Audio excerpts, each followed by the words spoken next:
where's your solar at with your new home?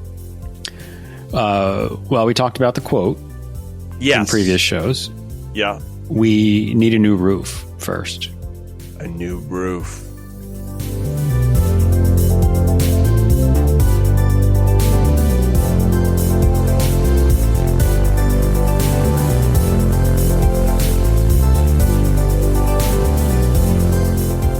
Welcome to I Like Batteries, the show where we explore the world of batteries. I'm Mike Muldoon. And I'm Jeff Lynch. Good evening, Mike, once again. Good evening, Jeff. It is evening. It's been good. There's been good. Today was a good solar day, so I'm happy about that. But, this is episode 207, and pre-show, why would 207? It's me, because I usually do the odd ones, but it's 207, so what does that mean? Well, it's the area code for Maine, so, That's right. We have that little tie-in here. We have that. So for those of you in New England, those of you in New Hampshire, those of you in Maine, thank you for joining us for another episode of I Like Batteries. And if you're from anywhere, honestly, in the world, and we thank all of our listeners from all over the world who listen to the show and kind of give us some feedback. Speaking of the reason why I say the world, it's going to be a while. It's going to be a while before we get to New Hampshire's area code, however. Episode but I hope we do. I hope we do. I hope we get 603. Yeah, I think we get 603. But the reason I say internationally is I did a little international travel. In fact, I was over in Italy. Yes, welcome back. Yeah, thanks. Yeah, it was good. Spent some time in Rome, and I like it. I really like looking at the Colosseum. It's amazing how they built the place. And what I did like is the tour. They had some awesome kind of little models of how they got the stone up and all this stuff. It was super cool. So what was the main technique, or was there more than one technique? A lot of pulleys, a lot of types of use of not only people but horses and all other type of things to kind of bring it up one level, then move it up the next level. Simple machines, as they say. Right? Simple machines. First principles. I think they were applying from a physics standpoint. And it worked. But can I tell you, I saw a yo-yo? It sounds like you saw many yo-yos. I saw one yo-yo up close. And what I'm talking about for our listeners is the XEV Yoyo. So, of course, I'm around and looking in Europe at all types of electric and battery-powered things.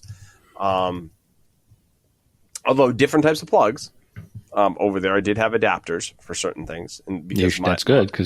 But lots of USB-C because it's universal serial bus. So therefore, it was universal. So it was very easy to be able to utilize that on the train and whatnot.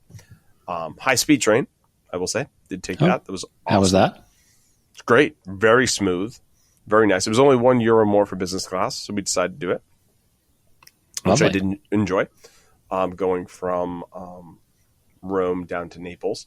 But what I'm talking about, Jeff, is the yo-yo, which is a collaboration between Italy and... Oh, I missed it. I'm sorry. If I'm looking at it's Italy and Hong Kong. Yes. By a startup called... I'm calling it XEV, but you might be calling it something different. I might have said ZEV, but I think XEV makes sense because on the back of this vehicle is the letter X. Right. So that would lead me to believe that maybe you're right. Yeah. So I was basically walking around Rome near where near the Pantheon, where our Airbnb was, and there was a charger, and I saw this sitting. And at first, I walked past it thinking it was a smart car, but it was not a smart car. It kind of had this like fluorescent yellow fin is what I would call on it. So I took a picture, actually sent it to Jeff, and then I did some research. So the yo-yo was designed in Turin, Italy, and it's manufactured in China. And I did not realize this category, but it's an L7e category vehicle. Now, Jeff, do you know what that is? I'm going to bet you do because we do pre-show. We do now. Yes. Yeah. So the L7e is also commonly referred to as a heavy quadricycle. And a heavy quadricycle is defined by this framework directive 2002/24/EC as motor vehicles with four wheels other than those referred to as light quadricycles, which we'll talk about in just a second, whose unladen mass, which does not include the battery for EVs, is no more than 450 kilograms for passenger vehicles and 600 kilograms for vehicles intended for carrying goods. The light quadricycle, which has the L6e designation, is 425 kilograms, not including the battery. And their maximum design speed is not more than 45 kilometers an hour.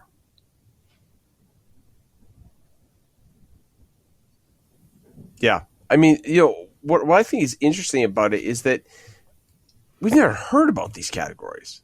And maybe it's just because it's not something that we are used to kind of seeing or different parts. But we had looked at golf carts, and I just don't know essentially where a golf cart fits into this. I would say when I looked at this, by no means did I think this was something like a golf cart. It looked like a smart car, completely was almost the same exact type of thing, and nothing of the fact. I guess what I'm saying is, like, if I was in an urban area such as Rome, New York City, and you said, hey, there's a rental of this to be able to use to get around, this would completely be, especially in Rome and the size of the streets. This is awesome. It's also, I believe, just a 2-seater.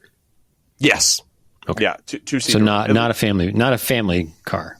No. But in looking at it, the piece is top speed 55 miles per hour or 89 kilometers an hour, and the range on this was 93 miles or 150 kilometers. But that's pretty good. We like it. That's fine for getting around. Well, you know what my favorite thing was, though? And I didn't realize this when I saw it, but after I checked it out. Of course I know. You could pre-show, plus we talked about it. Plus we both like swappable batteries. Swappable batteries! Yeah, that's what's awesome about this. Swappable batteries. And we actually saw on Yoyo's website the ability to swap it out, and they said about 3 minutes in terms of that. Battery size is 10.3 kilowatt hours. So decent size, but not like altogether enormous.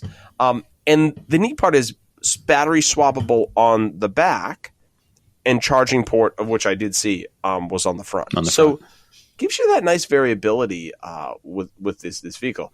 There's another thing, Jeff. Did you know this car's 3D printed? You told me that it was I told 3D you. printed. Yeah, this is the beauty of pre-show. This is wonderful things. Yes. We do this. But yeah. Almost the whole thing. Almost, except for chassis, seats, and glass components, which makes sense. I don't think you can. And we assume tires. They didn't mention tires, but I assume that they're not 3D printing tires. I would agree. And if you look at the picture of how what it looks like, as well as I was looking at the dash, it has like essentially you'd think kind of a smaller dash area in the front, very very much Tesla Model 3 type of design.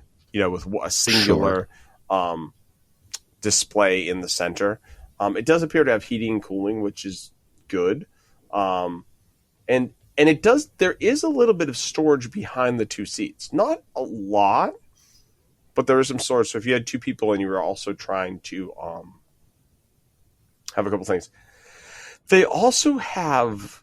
What are they calling it? I apologize to our listeners as I do it. It's the Expression, which is, I think, your ability to somewhat customize the look of your yo-yo. Of course it does, yes. But they call them the blades on the sides, the yo-yo blades. Which is kind of, when we keep saying yo-yo, I mean, it's the name of the car, but it just makes me every time think about a yo-yo. And it's like, if you had one and you were using it, you'd want to customize it. And I like this ability for you to customize your yo-yo, because who wouldn't want the ability to customize a yo-yo? So I think the final thing we want to talk about is cost. And you looked it up. I didn't see it. What were we talking about cost-wise? It's about 15,000 euros. So not bad. The reality is I don't think this would be something you'd use as a daily commuter if you had a decent commute. But if you're in a city, as I said, urban vehicle, this is fine.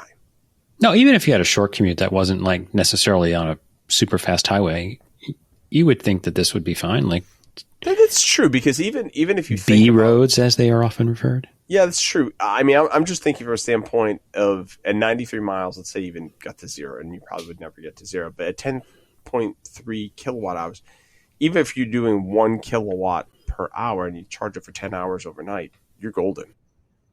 So that is some of the advantage of a smaller battery, is the fact that it's not going to take as long. My only, and what I didn't see, and I'm not sure, and I apologize, we didn't do this in pre-show.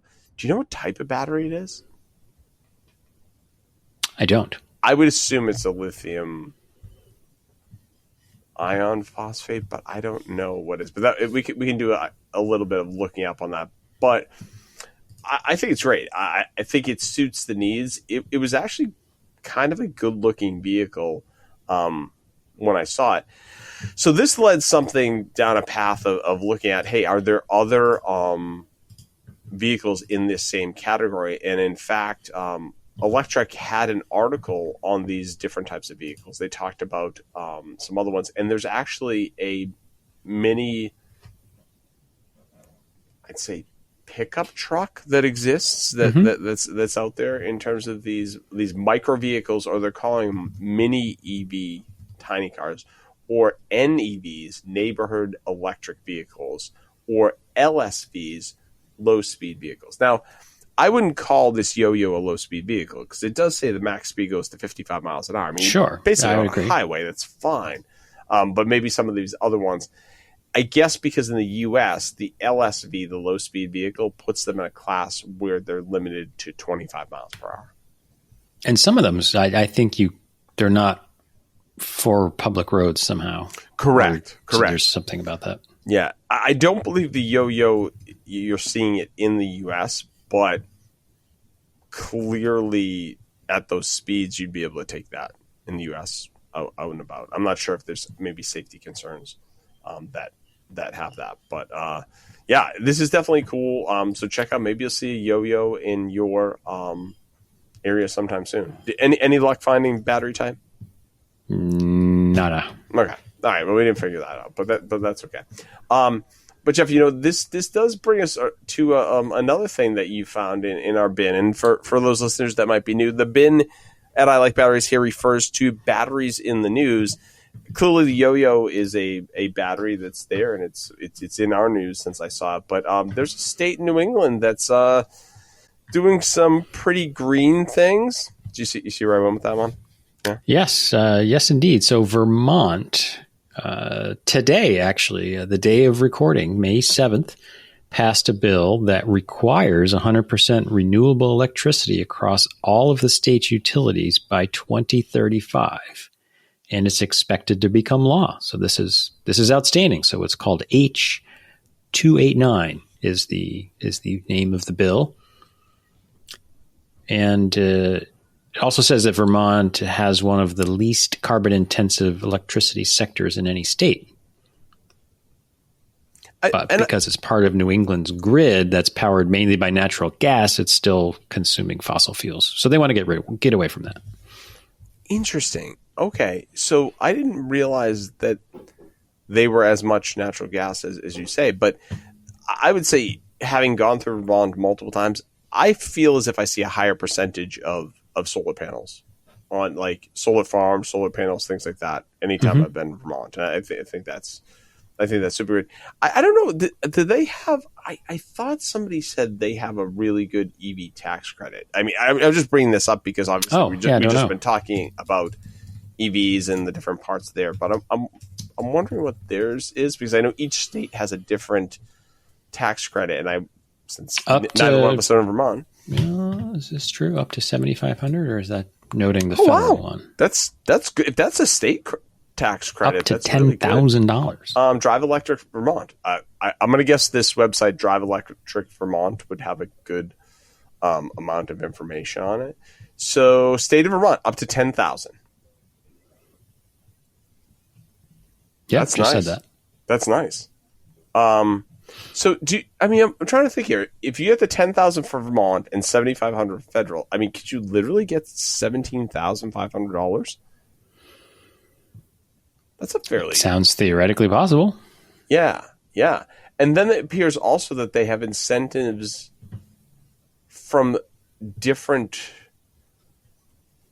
it looks like different electric departments as well. Electric suppliers, maybe, somehow? Yeah, because it says here, Burlington Electric Department, up to $3,000 incentives for the purchase or lease of a new or used electric vehicle.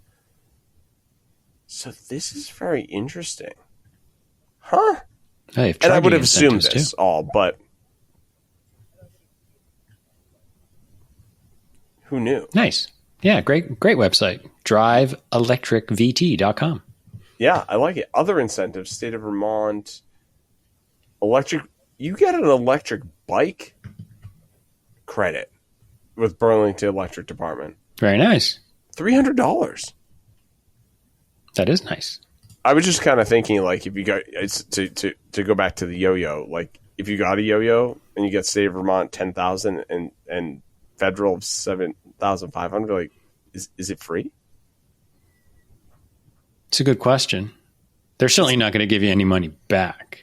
No, but I'm like, I don't know if anyone's hacked the system, right? And well, I think the reality is we know that federal tax credit is actually kind of difficult to get the full amount.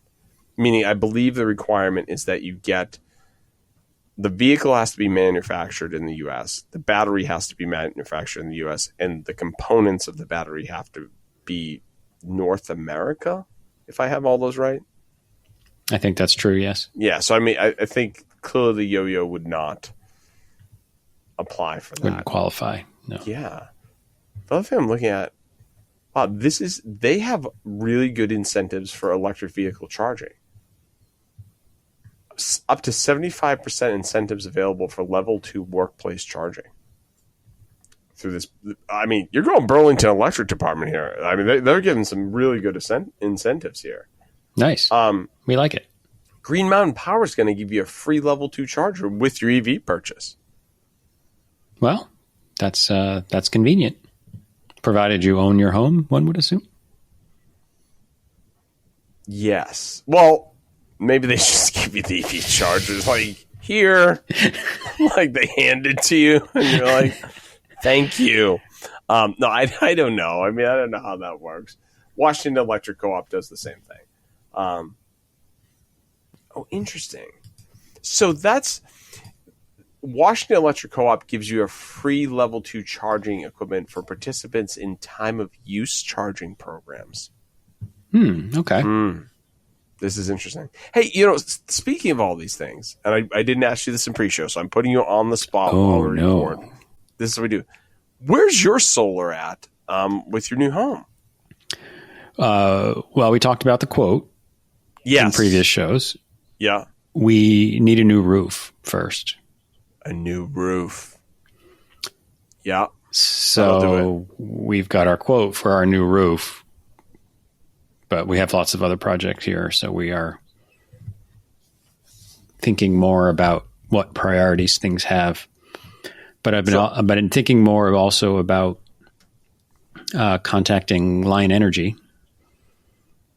and seeing what they've got for their sanctuary, because, as we noted in the show where we talked about the solar quote that I had received from Revision Energy, that they do grid-tied solar. So if the grid power goes out, you're still out, even though you've got panels on your roof. Right. The sanctuary, on the other hand, would effectively be charged by the grid, your solar, and potentially a backup generator that already exists here on the property. So that's fine if the grid goes out, because you still got solar feeding your battery. And if that runs too low, then you could kick on the fossil fuel backup generator to also charge the batteries. So this is a much more flexible system, but I have no idea what kind of cost we're talking for that sort of thing. They do have up to, I think it was you could stack 3 of their inverters and get a 24 kilowatt supply, three 8 kilowatt inverters. I think you could stack together because the backup generator upgrade quote that I also recently got was for a somewhere between a 20 and a 26,000 or 1,000 watts, or 20 to 26 kilowatt backup generator. So these all sort of are playing in my head. So I have to see what the cost of all of this is. But the solar, I think, is coming in the next year or so. Okay. Would be the... I like it. Well, and you do have some battery backup. Small battery backup, to be yeah, honest. But yes. they work. They're going to work. They're going to charge your things. And we like how Eco flows. We like some things. I will say I did download a fair amount of like audio, but also video on my YouTube channel. Being on the plane, I was like, let me watch some things other than the movies. And one of those was Undecided with Matt Farrell, and he had something on the show that I think would be very interesting to you and check out. And I would always like to say, hey, go check out some other shows. And he does a lot, given the fact he built a new home and tried to make it essentially net zero. But there's these interesting new heat pumps from a company that's or air source heat pump that's in Massachusetts. That is essentially, I don't want to call it a two-stage. It's not going to call us right. But essentially, there's one heat pump that's getting it to one level, and there's another one that's there. So they tied together to essentially help either warm or cool the liquid in a more efficient way so that the set points are better. So this was interesting. I thought you'd check it out. So the idea is that you're kind of not using as much energy pre-warming or pre-cooling is how, yeah, exactly. Yeah, interesting. It was pretty interesting to look at that, and they said the concept was similar to, as I said, it's almost like pre-cooling or pre-warming, so that it's never too cool or never too warm, so that you're able to keep the air or the coolant at a better temperature. Interesting. Well, I mean, you're doing it with geothermal anyway. For a lot of folks, right? I mean, you're essentially, when you do a geothermal, you're putting it in the ground. Yeah. Well, if you think about it, if you had a small enough or large enough, chamber below the ground and kept your air source heat pump down there, you would think it would operate more efficiently, right? Because the delta would be smaller. You would think. I mean, just talking a lot. And then they were saying how that they could be able to run some of these off battery, and I was like, oh yeah. Mm-hmm. That's where we're going, is being able to, run your heating and cooling solely off a battery, or at least one of the stages, which I was like, oh, right. That's where you're starting to get, well, it sounds like an efficiency play, right? Where, as we have talked about with EVs, they can precondition the batteries before they charge, right? So it's either getting them in that target window of optimal ion movement, shall we say? Yeah, which even my my Insight, it doesn't completely precondition the battery, because if I try and go to EV too quick or try and do some things, the battery or the engine's not. It's like, and it will tell me like not warm enough or not. Yeah, it'd be like, nah, try again a little bit. Yeah. I will say I got 79.8 miles per gallon is my best so far. Okay, uphill, downhill, both.